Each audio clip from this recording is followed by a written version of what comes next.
For 72 years, the Queen Theater has been at its present location in historic downtown Bryan. Originally, the space in downtown was occupied by a building that was built in the 1880s as a hotel and soon became the Crystal Theater.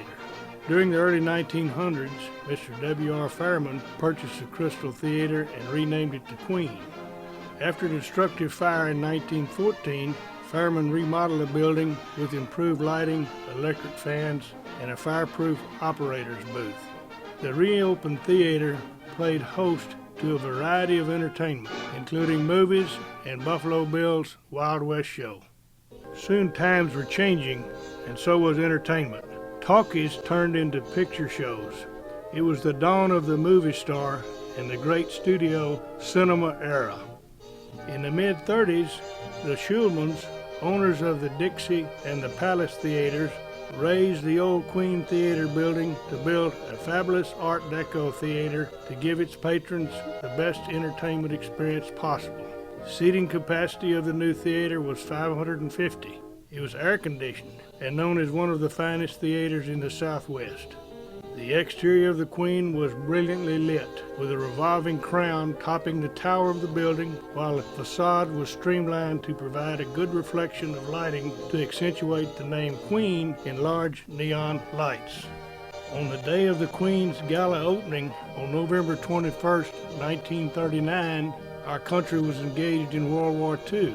But the show went on with Ginger Rogers in Fifth Avenue Girl and the famous Aggie Band providing entertainment. The Queen Theater was truly Bryan's anchor and focal point. But Bryan, as you can see, fell on hard times like so many downtowns and towns of all sizes. In the 60s, when the shopping centers began to spread, the same kind of thing happened here. The businesses began to move out, the banks moved out. During the 1970s, the Queen ceased to exist as a commercial theater and went through 3 decades of various ownerships. Its main purpose was as a storage facility.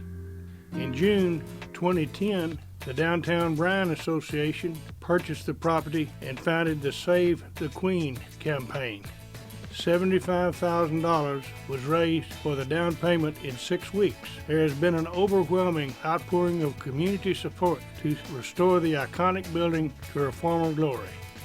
One of the early contributors of the Save the Queen campaign, Martha Ann Looney Persons, wrote of attending Gone with the Wind as a 14-year-old girl shortly after the grand opening in 1939. Her letter reads as follows. I'm so proud of all of you who have worked so hard to save the Queen. I'm 86 years old and I was raised in Bryan when Gone with the Wind came to the Queen. It started at 10 a.m. and at noon there was an intermission. We took lunch with us and the show lasted until 2 p.m. We were even excused from school to see it. I'll never forget how excited we were. Red, you go. Where shall I go? What shall I do? Frankly, my dear, I don't give a damn.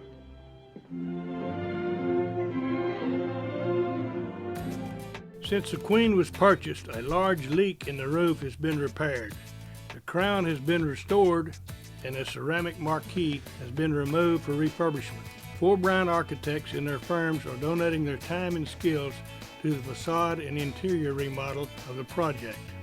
Their plans call for the Queen to be reborn as a community center. The Queen has been a part of varied life experiences ranging from mischievous to romantic. Young boys slipped into the movies without a ticket, and young couples exchanged their first kiss at the Queen. On Saturday afternoons, the Queen served as a babysitter as mothers would drop their kids at the theater to do their downtown shopping. After the show, the kids would go to the drugstore on the corner, have a cherry coke, and read comics.